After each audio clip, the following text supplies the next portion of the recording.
আওয়ামী লীগের সাধারণ সম্পাদক এবং সেতুমন্ত্রী ওবায়দুল কাদের সাহেব সহ 7 জনের বিরুদ্ধে যে মামলাটি চলছে জুলাই গণঅভ্যুত্থান চলাকালে মানবতা বিরোধী অপরাধের অভিযোগে, সেই মামলায় আজকে তৃতীয় দিনের মতো যুক্তিতর্ক সমাপ্ত হয়েছে।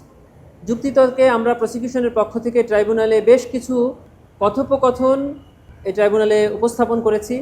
শুরুতেই আমরা জনাব ওবায়দুল কাদের সাহেবের সাথে তৎকালীন আইসিটি প্রতিমন্ত্রী জুনায়েদ আহমেদ পলক সাহেবের একটি কথোপকথন আমরা ট্রাইব্যুনালে প্লে করি, যেটি ট্রাইব্যুনালে ইতোমধ্যে দালিলিক প্রমাণপত্র হিসাবে গৃহীত হয়েছে। সেখানে দেখা যায় যে ওবায়দুল কাদের সাহেব জনাব আইসিটি প্রতিমন্ত্রী পলককে বলছেন যে ইন্টারনেটটা একটু স্লো করে দাও।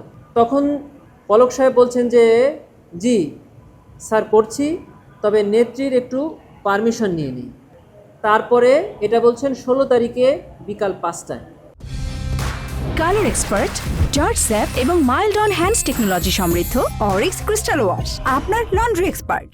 এরপরে আমরা এখানে 3টি জিনিস দেখিয়েছি। একটি হলো যে নির্দেশদাতা হলেন ওবায়দুল কাদের, অনুমোদনকারী হলেন শেখ হাসিনা এবং কার্যকরী যিনি করলেন, এক্সিকিউট করলেন জুনায়েদ আহমেদ পলক।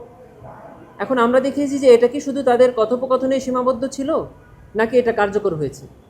আমরা বিটিআরসি থেকে প্রাপ্ত একটা ডকুমেন্টারি এভিডেন্সে দেখিয়েছি যে 2024 সালের 16ই জুলাই সন্ধ্যা 6টা থেকে বাংলাদেশের 59টি বিশ্ববিদ্যালয় 3G এবং 4G নেটওয়ার্ক সরকার বন্ধ করে দেওয়ার নির্দেশনা জারি করে একটি অফিসিয়াল অর্ডার ইস্যু করে, যেখানে পরিষ্কার করে লেখা আছে যে প্রতিমন্ত্রী প্রযুক্তি প্রতিমন্ত্রী জনাব জুনায়েদ আহমেদ পলক সাহেবের মৌখিক নির্দেশনা ক্রমে 59টি বিশ্ববিদ্যালয়ে 16ই জুলাই সন্ধ্যা 6টা থেকে 4টি মোবাইল নেটওয়ার্কের 3G এবং 4G নেটওয়ার্ক বন্ধ করে দেওয়া।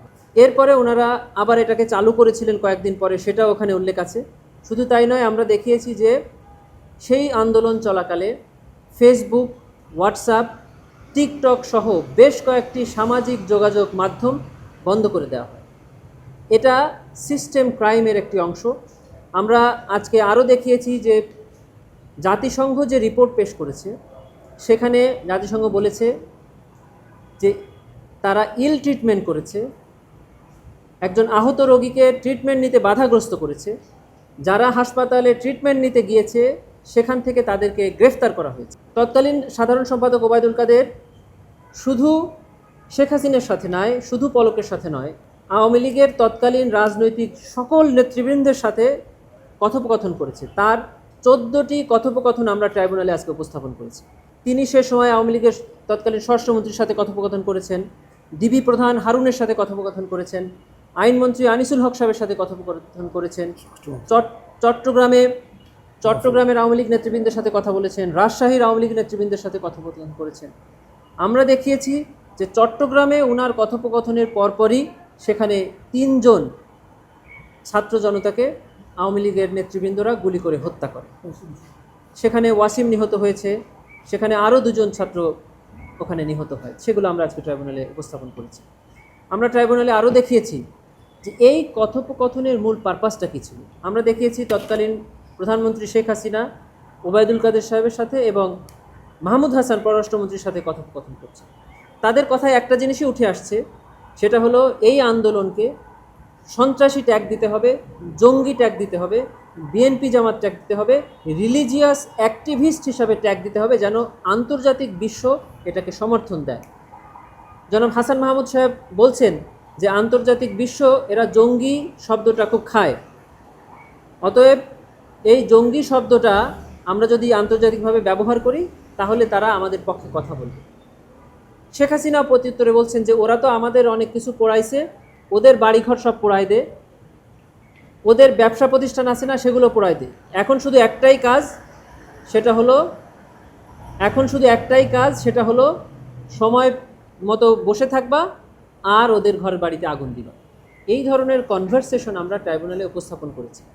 এই প্রত্যেকটা 14টি কনভারসেশন থেকে আমরা দেখিয়েছি যে এই প্রত্যেকটি কনভারসেশন তাদের, কারণ এটা সিডিআই এর ফরেন্সিক টেস্টে ল্যাবরেটরি থেকে সিআইডির ফরেন্সিক টেস্টে ল্যাবরেটরিতে এটা প্রমাণিত যে এটা তাদের ফরেন্সিক ভয়েস। সিআইডি এটি ব্যাট বক্স নামে একটা ফরেন্সিক ল্যাবরেটরি টেস্ট তারা করেছে, যেটা পৃথিবীর 90টির মতো দেশে এই ধরনের টেস্ট করা হয়। আমরা দেখেছি যে এই কথোপকথন সত্য এবং এই কথোপকথন দিয়ে প্রমাণিত হয় যে জুলাই গণঅভ্যুত্থান চলাকালে ওয়াইড স্প্রেড অ্যান্ড সিস্টেম্যাটিক ওয়েতে এই বাংলাদেশের অভ্যন্তরে গণঅভ্যুত্থান চলাকালে নিরীহ নিরস্ত্র ছাত্র জনতার উপর হত্যাযজ্ঞ চালিয়ে মানবতা বিরোধী অপরাধ সংগঠন করেছে।